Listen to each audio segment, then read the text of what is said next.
Well, my name is Jamoy and I play attacking mid and left wing.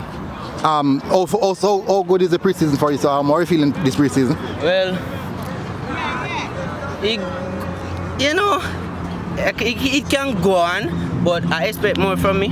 Like, score more goal and thing. I didn't score any, and vexing on myself with that day. But I have to just go on. But remember, in football, it's not only about scoring goals. No, you have to remember that contributing assists, contributing playmaking, those things are also a big factor. What do you think about that going to the season? What do you think, even that you're not scoring goals, how do you think are your contribution so far? Yeah, well, I'm on 4 assists, and I have more to come, and I know. Yeah, I'm gonna be there for my team though. How old are you? 16 years old. 16. This is going to be your first Manning Cup season. Yeah. So you're looking forward to have a good season. A good season.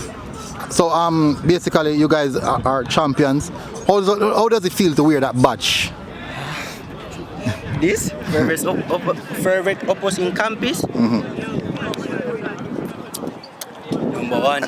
So expecting great things from you this season, right? All right. Big up here and congrats, huh? And thanks. Big up.